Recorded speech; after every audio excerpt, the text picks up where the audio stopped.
Welcome to the top-rated and award-nominated Grad School Femtoring podcast, the place for first-gen BIPOCs to learn about all things grad school, personal development, and sustainable productivity. This is Doctora Yvette Martinez-Vu, and I will be serving as your Femtor, providing you with tips and tricks and everything else you need to know to successfully navigate grad school and beyond. For over 13 years, I've been empowering first-gen students of color along their academic and professional journeys, and I'm really excited to support you too. Welcome back, everyone, to another episode of the Grad School Femtoring podcast. This is your host, Doctora Yvette, and today we have an episode for anybody who is juggling full-time work while in grad school or considering going back to grad school while juggling full-time work. Our guest, Dr. Antoinette Newsome, is here to talk about her insights on completing a PhD while working full-time. Dr. Antoinette is a low-income, first-generation Black and mixed-race woman who centers the identities of marginalized groups in her practice and research. As a scholar-practitioner, Antoinette is passionate about social justice and equity-based work, along with supporting low-income, first-generation college students of color. Her current research centers post-secondary schooling support systems for students of color, mentoring and peer mentoring relationships for women of color in the academy, and equity-based action for inclusionary practices at the institutional level. Yes, welcome to the podcast, Dr. Antoinette. Thank you so much. Happy to be here. I love reading people's bios. I always get like chills when I read people's bios. So I'm like, I am so lucky that I get to talk to so many cool people, including you. So for folks who are wanting to know a little bit more about who you are, can you share a little bit more about your background, your backstory, what you do, and how you came to be where you're at now? Yeah, so like I said, excited to be here. A little bit about me. I'm Dr. Antoinette Newsome, so still getting used to that. I just graduated from the University of Maryland, College Park with a PhD in higher education, student affairs, and international education policy. So still new to the name change, but really exciting. But all of what got me there, just a quick kind of thing related to my background is, like my bio said, I grew up as a low-income, first-generation student of color, right? And so my father did not go beyond the 6th grade. My mom has high school, like a little bit of high school. She never finished high school. And she been working on her GED like into her late 60s, right? And so overall education has just been something that was pushed in my family, as my dad had essentially seen it as a way for us to kind of make it out of our situation. And so from there, essentially growing up with those particular circumstances, I just felt like I wasn't in an environment that really prepared me for college. And so from New York, one of 11 children, right, a part of a big family, but we moved to rural North Carolina. And so that was just a big change there. But then I got into Chapel Hill. And so growing up in rural North Carolina, it didn't prepare me for, the flagship institution for the state at Chapel Hill. And so it was because of the programs, the mentors, the various initiatives specifically for minority students at UNC, specifically for those with my identities, that really opened my eyes to what student affairs could be, right? And so I was like, I want to do this. Like, I want to help students like myself. And so that got me into the field, onto my master's from Bowling Green State University in college student personnel, and then leading me into the world of student affairs via housing and TRIO programs, and most recently, working with the McNair Scholars Program. I'm a McNair alum, so shout out to any McNair scholars out there. Our goal is to get the PhD in 10 years, and I was able to finish it, as this is my 10th year from graduating undergrad. So shout out to that, and to the UNC McNair program, and really me being a McNair practitioner for the last few years within my program. And so I literally just finished up my last week at UMBC last week. Wow. Yeah, I know. So wild. It's been a great 3.5 years there, but I will be starting a new role come this Monday. where I'll be working at EAB, which is a higher ed tech company, but specifically for their Moonshot for Equity initiative, where I'll help to scale equity efforts across colleges across the country. Oh, see, I was not familiar about this recent change and Mhm. transition in your employment. So maybe we can talk a little bit more about that Yeah, also. You're talking about full-time employment, but also I know a lot of people are curious about what their options are. right. And you have this experience of working, Mhm. student affairs, Trio, McNair, and now what kind of industry is it considered? Is it like this new job? So it's technically it's a for-profit company, Is it but like ed tech or it's higher ed tech, so it's higher like ed a tech? higher ed adjacent role. Ah, okay, good to know. Thank you for sharing. And Yeah, you're one of 11? Did I hear that right? yeah, I'm the last one. Wow, I rarely hear people who have more siblings than I do. I'm one of 6. Oh, So it's yeah. like not even a lie. Yeah, one of my friends, she's one of 10. My mom is one of 11 and she had 11. So just kind Yeah. of, big Oh, family background. oh. Thank you for sharing. Okay, Yeah. so let's hop into the topic of today, which is juggling full-time work. And I know it's not always a decision that people get to make intentionally. Sometimes it's just a matter of circumstances. But in your case, what was your experience like deciding or having that circumstance of working full-time while completing your graduate program? Can you tell us more about that, if it was, the decision-making process, or how did you arrive at that point where you realize, okay, I'm working full-time and I'm also completing my grad program? Yeah. Well, I think the first thing is making the decision to go back to school, right? It's like, how do Mm, people really get to that point? And I think that part is really important because that is what essentially will help to drive you during those moments where it gets really hard and you get really, really tired. And so for me, prior to being at UMBC, I was at Towson University working in housing, right? And for many of us, we're familiar with the nature of the beast of housing, right? Where it's just kind of 24 hours around the clock type work. But what I did there was I was the co-chair of basically like our diversity committee for the department.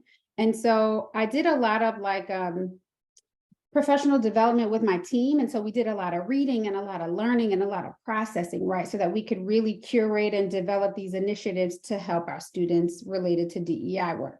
And with that, I had graduated from my master's in 2015. And I told myself, I said, look, you need a break from the classroom. Don't think about school nowhere in the near future. And so I took about 4.5 years off where I just worked full time and only did that. And that was beautiful for me. And I enjoyed just working. But as I was really involving myself more in the literature as it related to DEI efforts, specifically for my committee-based work, I started to notice like, I'm interested in learning more. And so I started diving deeper and we read a bunch of books and like, we're just doing all the things that you would do in an academic space. And so it was then that I realized, okay, maybe I am ready for school, right? And so I had a specific focus area that brought me a lot of joy that I'm like, I want to learn more. And what we were focused on specifically was equity-based efforts within the Department of Housing and Residence Life. So I actually have a article out with some of my former colleagues who are now my great friends, and it's focusing on our equity tank model, where it helps departments specifically within student affairs, but it can be utilized anywhere. But for them to really think about how do we make our policies, our practices, our procedures more equitable, right? And so it mm, was really the start of this work where I'm like, I really want to focus on changing systems. mm. And the best way to do that, right, is like, I need to learn more. And so that really sparked my interest in saying, okay, maybe I need to go back to school to figure out some stuff. And so once I guess I got the itch to like learn more again, I was like, okay, I think I can take school back on. And so when I made that decision, I shared with my supervisor that I was applying, and we have a very great relationship even to this day. And I communicate very often. with her at the time. And I was like, here's what I'm interested in doing. And because I had been in that role for 4 years, I knew the role really well, right? And they knew my work, they knew my work ethic. And so for me to add this, it wasn't as much of a debate because I had already proven, here's what I can give you. Also, now I want to take this on for myself. And so in talking with her, we then were working through, okay, well, what can this really, really look like? And so as we got into the nitty gritty of it, I applied, I got in. And so to help reintroduce myself back to the classroom, I was like, okay, let me take a summer course to get my feet wet, right? And so I took one summer course. Summer courses are only, I don't know what, 6 to 8 weeks or so, but it was enough for me to get adjusted back to the classroom without students. Because in the summer with housing, the students are gone, right? And so I took the class at a time where we were in a low season. So again, you have to be strategic about what parts, and you all know your roles well. Is it spring semester? Is it summer? Is it fall? Like what may be the best time to test it out, right? And so for me, that was summer. And so I took a course and it was online, and I was able to make connections with people and try. And I'm glad I did it in the summer because I felt like I got hit with a brick, like, oh, wow, this is a lot, right? But because my job wasn't as demanding at that time, it really allowed me to focus more on really getting back into the rhythm of what it meant to be in a classroom. And so I did that. And then in the fall is when I started at a full semester, and I took 2 classes. And so when I think about my experiences working full time, here's a couple of things that stand out to me, right? I was in Towson, but my school was in College Park. If you know anything about Maryland, that commute is not for the weak-hearted. Okay. That was about an hour commute one way. So I was driving 1 to 2 days a week to be there in person. And so what I recognized very quickly was that how things were set up for me when I first started is not going to be sustainable for 4 years at minimum, right? Because that's what they tell you, 4 to 5 or 6 years. And so with that being said, I was like, okay, having a job in housing and being in a PhD program is not going to set me up for success. And so that's when I knew, and there were a bunch of different issues, again, when thinking about the demands of my job, being on call, right? Having to have late night student staff meetings with my RAs. I'm like, I'm just way too exhausted and I barely dipped my toe in the water here. So I need to figure out something different. And so what then happened is because of my classmate, like because of one of my cohort mates, he was leaving his job. He still at the institution, but the McNair position opened up. And I'm like, what better way to, one, give back to a program that has given so much to me, and to be working for a program that pushes students to get a PhD, and I'm in a PhD program, right? And so it was very much in alignment with just where I was and what I needed at that time. And so, so in the beginning, I had to change jobs because the job that I had wasn't it.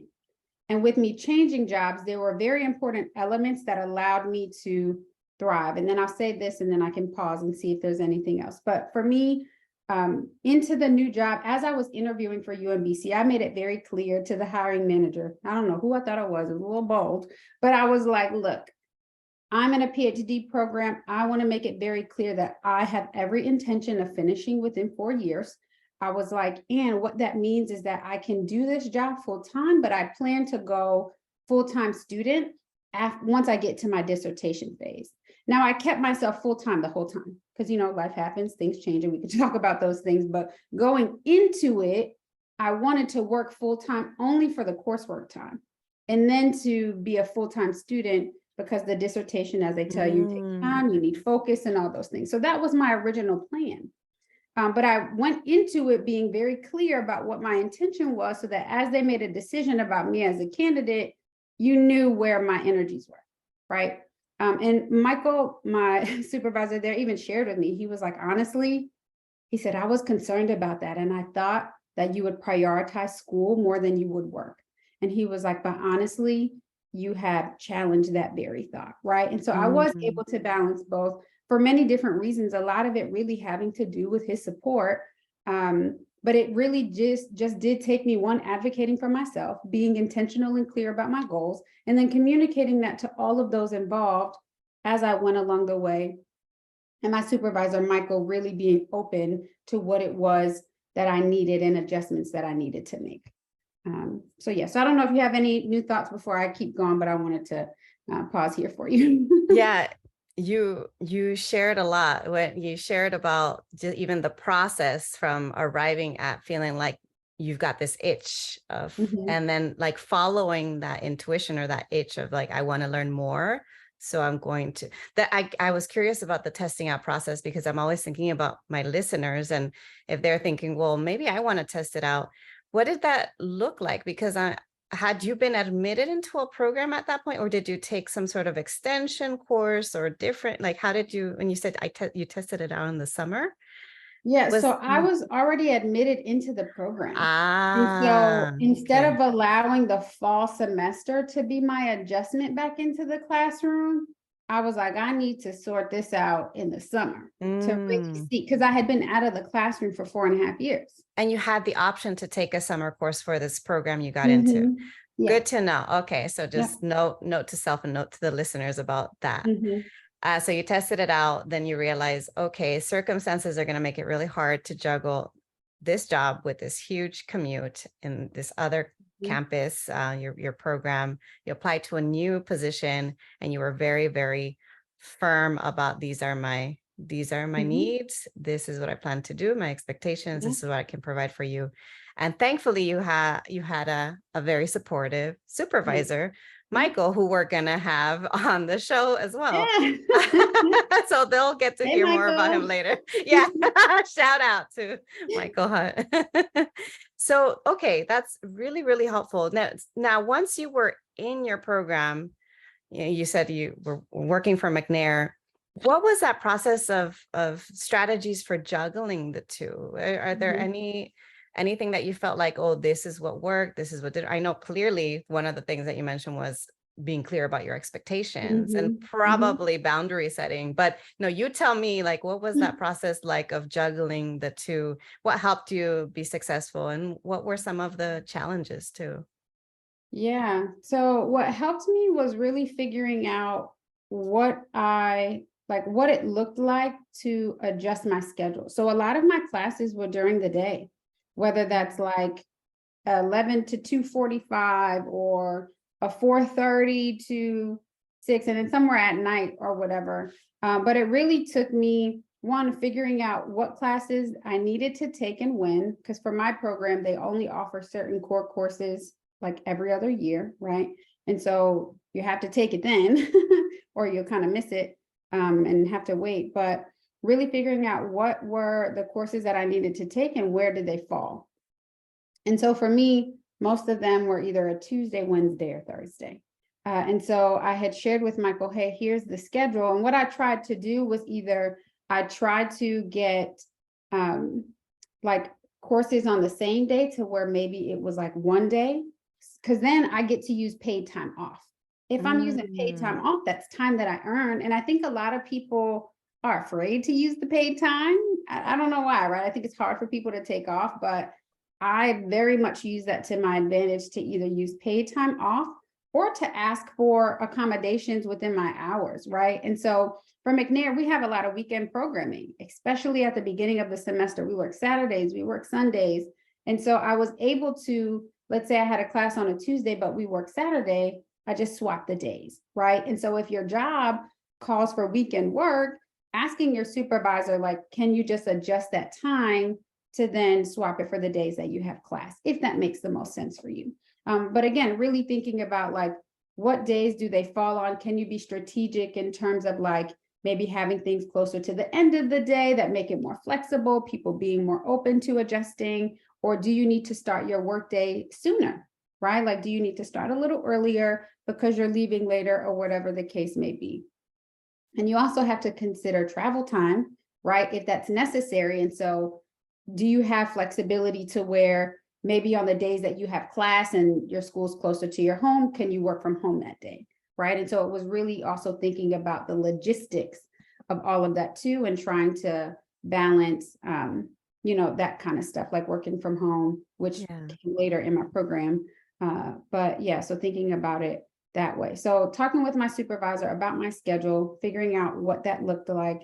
Also, an adjustment was thinking about, like, what do I need as a learner, right? So what is going to Mm. allow me to be my best self as a student? And for me, I have to be in community. So when I got into my program, I was first looking for all the Black women, because I was like, where y'all at? Where are my Yeah. people? In my master's program, it was me and one other Black woman, right? And so for me, I knew that I needed to see people like myself and to be in community with them, Black women and other people of color, right? Like that allowed me to really adjust in the ways that I needed. And so community is what I sought first, because community is also what got me through to the end, very, very much so. And really working with them too, to say, okay, we have class at this time.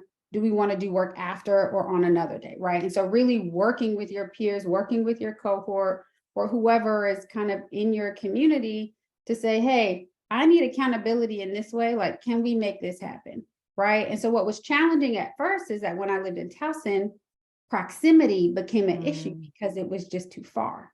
And so once I moved closer, because when I got the new job at UMBC, I moved. Now that I'm in closer proximity, I have more access to people within my community, specifically in the physical. What is unique about my experience working full-time, though, is COVID. And so COVID hit, Mm. and that caused everybody to go online.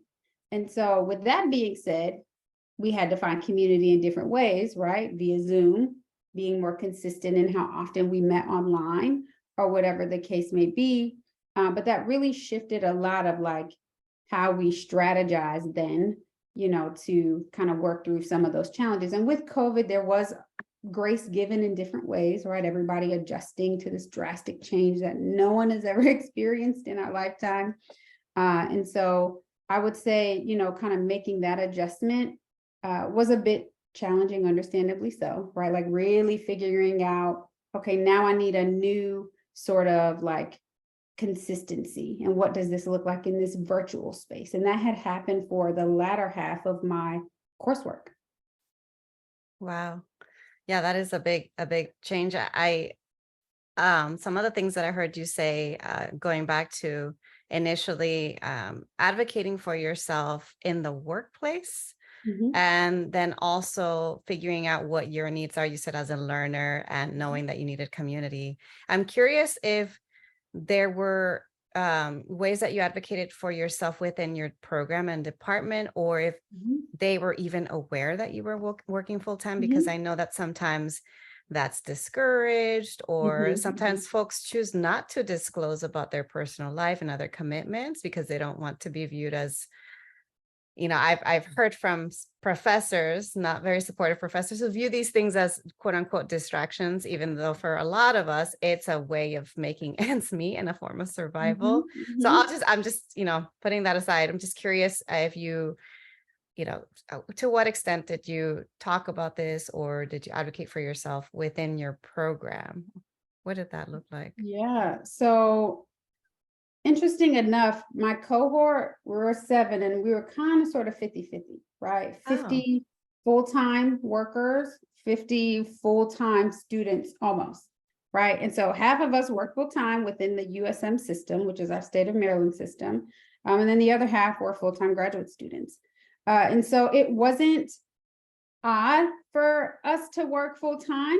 Our program does, I think, generally speaking, I think, they more so have more full-time graduate students, but over time, we've seen that it's almost 50-50 with the general cohort. And so I didn't feel weird about sharing, hey, I work full-time, because again, that's a part of what I am bringing into the classroom. Those are the experiences that I am sharing as a part of what it is we're reading, or the things that we're applying. Like, and the stuff that we're learning, I'm applying to my job, right? I'm applying to what I'm putting in my writing. And so it all sort of came full circle. And luckily for me, my research area and research interests directly aligned with my full-time gig.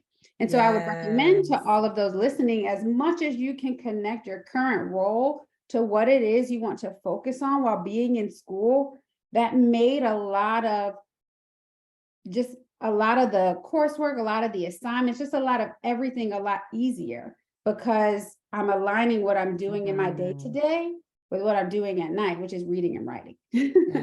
And so I think that alignment is very critical and key to really helping to make it not feel like you're doing double duty. Yeah. If that makes sense. And so other ways in terms of how I advocated for myself within my program, I made it very clear to my advisors. So I had one advisor and then I switched about halfway, but I made it very clear to say, hey, I am coming into this program with the intention, even though I'm a full-time worker, I am graduating with full-time students. And I said that, again, very bold, but I knew, one, as a McNair Scholar, I had 10 years, so I had exactly 4 years to finish. And I let everybody else in my cohort know to say, hey, girl, you can't leave me. I'm leaving with you. Like, we're leaving together here. We started together. We're going to end together. And I think it became this community-focused effort to say, all right, we all said we're leaving together. How do we do that? Right. And so we really all rallied around each other. And they all knew that I worked full time. And half the time they're like, I don't know how you did this. And my answer is Jesus, because good Lord is the only thing, only explanation. Because sometimes I didn't even know. I would just go. But it's like, once you're in a routine, once you're in a rhythm, it just becomes natural. And one of my top strengths is achiever, right? So I'm naturally a doer. I want to get things done. And so I feel better when I can like check things off. And I think that kind of helped as well. But really, again, it's being very intentional about what you want, but how are you involving everybody who you encounter in your day-to-day? My advisors, my sister scholars, my supervisor, like all of these people, I see y'all all the time. So I need y'all to know what my plan is, so that, one, we can all work together to figure out how to make it happen. And two, I'm being held accountable outside of me relying on just my energy and my energy alone, because that's not sustainable. And so that's really what I did throughout my time. And now I'm not going to hold you. I was pushing my advisor a little. She knew my goals, and I'm like, hey, girl, can we still do it? And she'll be like, okay, well, can you do this? And I'm like, I don't know, but I'm gonna do it. So it was just this constant battle where sometimes things seemed impossible, but I'm like, look, I gotta finish, and I am tired, and finishing will allow me to be well. And so I saw it as a like, what did I used to say? Something along the lines of temporary sacrifice, long-term gain. And that was really the driver for me, is that what I'm experiencing now, it doesn't feel good, but it's only for a finite amount of time. Whereas I get freedom forever once this is over. And so that perspective, I think, was really helpful. But again, it required me to advocate for myself via my program, via my workspace, and just letting everyone know, hey, here's my goals. And not just that, but okay, what do we do to make that happen? Right. And so creating mile markers with my peers to say, hey, we need to do this. And then again, we all worked on a bunch of different things together. I tell people all the time, this journey is not meant to be done alone. And for those who do it alone, I don't know how. Kudos to you for that being the case, but really involving as many people as you can to help you, get to the finish for sure. Yeah. I mean, you mentioned a couple of things. You mentioned this alignment between the work that you do and the work setting, and also the work you do or did in the program and the research that you're involved in. So I talked about that. You talked about leaning on community and involving as many people. I'm curious because you've already touched on that peer support and being very clear with your supervisor, with your advisor about your needs and about very, very clear goals and direction. And you're like, I know I want to finish by this time. I'm going to finish when everybody else is going to finish, 4 years. Sounds like it was very, very helpful in terms of the light at the end of the tunnel, knowing like the temporary sacrifice that you mentioned. But what other types of support did you lean on? So a lot of community support, a lot of reaching out to others, but your work is about school support systems for students of color, mentoring relationships, the need for inclusive institutional spaces. All of that is like support. So what else anything else that you haven't touched on in terms of what you relied on as a student? And also broadly speaking, if you can share from your own findings, like what can institutions do to better support non-traditional students, full-time working students, and students of color more broadly? Yeah, other things that come to mind, people ask me all the time, like, how did you do it? Or, oh my goodness, it seems so impossible.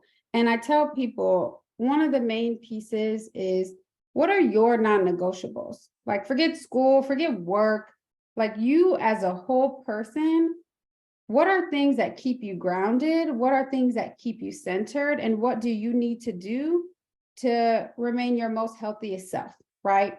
Because life outside of that is already hard. So we don't need to make it harder for ourselves. So what is it that I can control, that I have access to, that I can do on a daily basis to make sure that I'm as centered as possible, because there's so much going on the outside. And for me, what that looked like was, I identify as a Christian, right? And so my prayer time was very important to me. And so I knew that if I did that every day consistently, it would ensure to myself that, one, I'm making time for things that I prioritize, which is, my spirituality and my connection and relationship with God. But two, it's like, okay, even if things get wild and crazy, right? Like work is stressful or school is a lot, I know that in the morning I'm gonna get up and I'm gonna pray about that thing, right? And it will give me peace in ways that I just could not have imagined. But again, for me, that was one of my grounding practices. And then two, health is a very important thing to me, right? My family has a variety of health issues. And so for me, it's like, what can I do to make sure that I'm doing the best that I can to thank my body that shows up for me every day? Even though I be running her ragged, sometimes I just thank you, girl. Thank you so much. Right. But it's like, what can I do to fuel her, to give her rest? Now, rest was something that I really did struggle with. So if y'all got some tips for that, please let me know. But for me, I used to work out like 5-6 days a week, right? Being in school, that wasn't happening. But I had to learn how to give myself grace to say, girl, if you make it 3 to 4 days, you're doing a really good job with all that you have. And so it became this kind of self-negotiation to say, yeah, you're used to this, but what is the minimal level that will still keep you well? And for me, it was adjusting in my own mind what I felt was a necessity for me. And so I maintained, working out, whether that's yoga or going to the gym or doing strength training or taking a class or whatever it was. Even though it wasn't as often, it was still something that I'm like, well, at least I did something for myself a few times a week and I'm good with that, right? And so it took me adjusting even my own kind of expectations of myself. Hey, Siri. And then I would say another thing too, so again, being a part of a big family, we spend a lot of time together. We do a lot of things. There's always something going on. And for me, I knew that, family is important, but I did what I could, right? So I couldn't say yes to everything.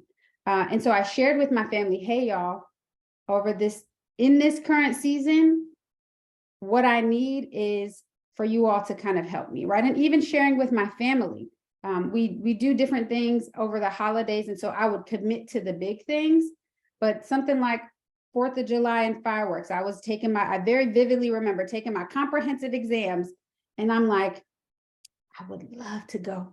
But while y'all are out of this house, I can get a lot of writing done because it's really quiet in here, and so really kind of also, again, I have this expectation of myself to maintain family time, but what that looked like was very different, right? In terms of, again, just reminding myself, I can do it here and there, but I can't do it as consistently and being okay with that. But again, still fueling my need, right, to stay connected with my family. How often and what we did that stuff just looked a little different.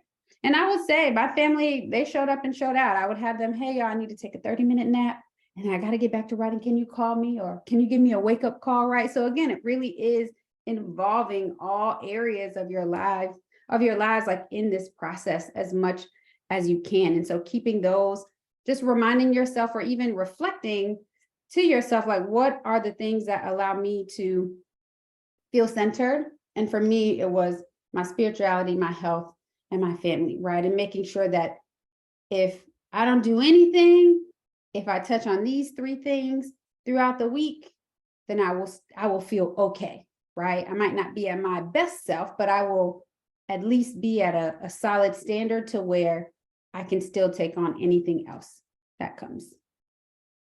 That's really helpful hearing you talk about what your non-negotiables are and the different categories that they fall under. So you mentioned the spirituality, you mentioned family, you mentioned your physical health. What if some mental health goes along with that as well?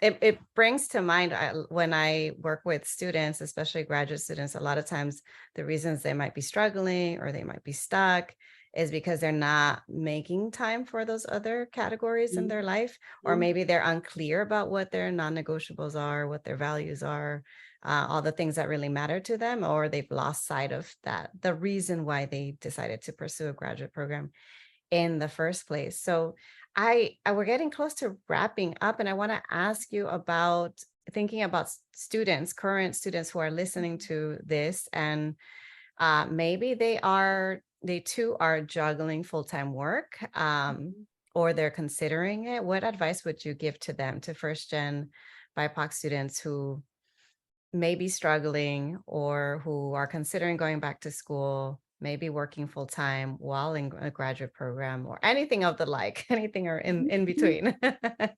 Yeah, specifically for first-gen students, and I see this a lot, especially with all of those who identify as BIPOC, right, is that many of us our upbringing is based in like communal practices, right, or Yes. familial practices. And so a lot of the decisions we make are for the sake of our families, right? And there is nothing wrong with that. And I think that's so beautiful. And a part of me getting my PhD, right, I'm the first person in my like family on my mom's side, right, is to get a PhD. So there was a lot that went into that, right? People already calling me doc before I'm even a doctor, and there being this sort of pressure, right? And so what I say to first-gen students, and your first-gen in undergrad and your first-gen in this doc thing too, right? The first-gen identity kind of sort of doesn't leave you, but what I want to say to that is to remind yourself that while you may be feeling the pressure, using the pressure as motivation and not pressure that may sort of, kind of hold you back, right? Because again, it's like, it's a lot to be the first to do the thing. And sometimes it often results in imposter syndrome showing up, or self-doubt, or all these other things, when it's like, no, you are here, you got accepted into the program. Clearly the faculty saw something in you where they know that you are able and you are capable. And I think sometimes it becomes difficult to see that within ourselves, especially when the fight gets really, really tough. And it wasn't until my doctoral program that I heard for the very first time, oh, Antoinette, you're a great writer. And I'm like, what?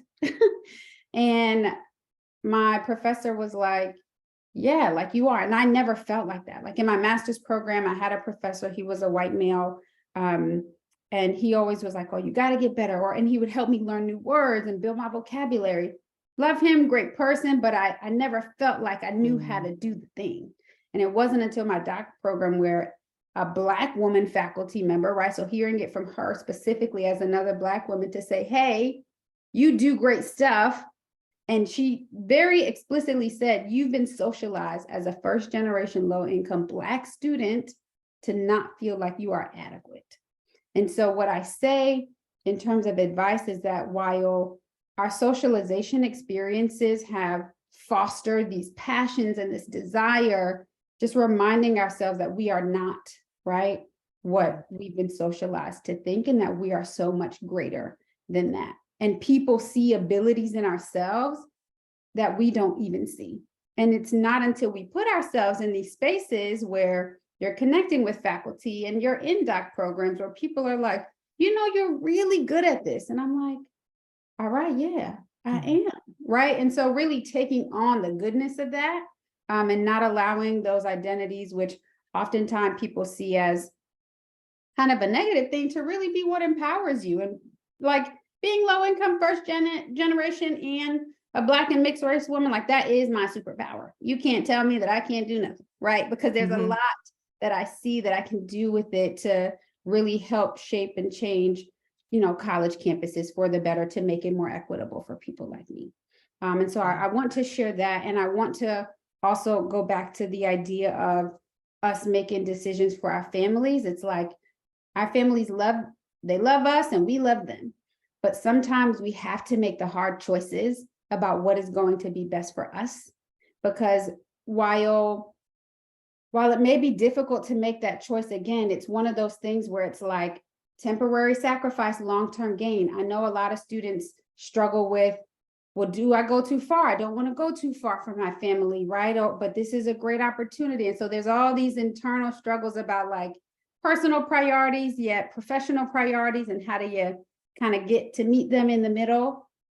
And so what I would say really is to know that, again, if being closer to your family will allow you to thrive and you need that support, by all means, stay close, right? But it's more so this advice of not being afraid to test the waters and going elsewhere to see what is out there and what possibilities can come from you taking such a big leap of faith or doing something super different, that could then open up a world of opportunities. And so just knowing that, you know, I just wouldn't want people to miss out on that.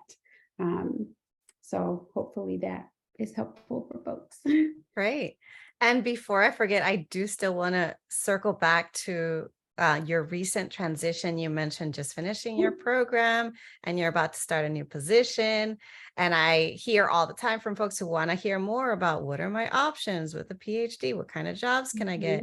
So maybe touching on words of advice for students who want to learn more about making that leap and that transition from student affairs to more higher ed adjacent type of positions. Can you speak, you know, even if it's just a little bit on that topic and what that's been like, or what that is like for you as you're in that process right now? Yeah.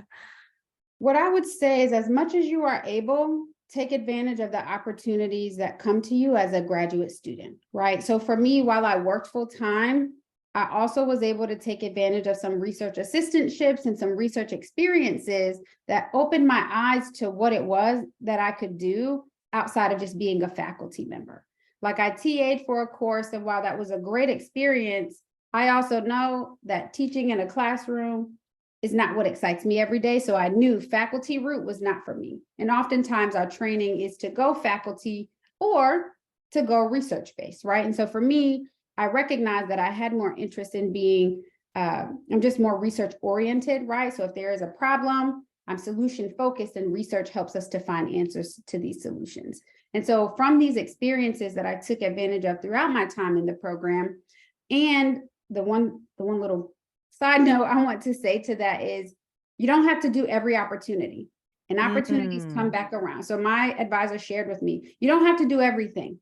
And even if you want to do this one thing, it'll come back around. Like, we have years in this program, right? So we don't have to do everything within a short period of time. It's like, no, you can wait till next year. And so really, again, thinking about like, once you're adjusted to taking classes, once you have a rhythm between work and school, okay, is there another experience that I can add? And for me, doing research-based work was one of those things. And so having those experiences basically taught me that, you know what, more of my passion area is centered upon research and policy, right? Because we do the research to find the answers, but where does the change happen? And for me, I learned that I get excited about change being made via policies, right? Again, going back from what I mentioned about our equity tank kind of model that we made, it focuses on changing policies, practices, and procedures. But my doc experience has taught me how research helps to inform that, right? And so from that, I was able to say, okay, well, here's what I have an interest in, right? I really like to learn about equity-based practices that will help the outcomes for students like myself, low-income, first-generation students of color. And so for me, it's like, where in the world can I go? And what can I do, knowing that I have this very niche sort of interest? What I've learned is that there are a ton of policy agencies, advocacy agencies, nonprofit agencies, one that are in close proximity to me. So if you're in the DMV area, so DC, Maryland, Virginia, there are a lot of those spaces here that essentially are looking for PhD folks who want to do research and who want to do policy-based work that would be a direct interest. So there's a bunch of, they call it the alphabet soup, but there's like the EABs of the world or the ACEs or all of these entities, right, that really focus on connecting research and policy. Again, this is specific to what I found to be my thing within my doc program and how I saw and a connection to them being higher ed adjacent.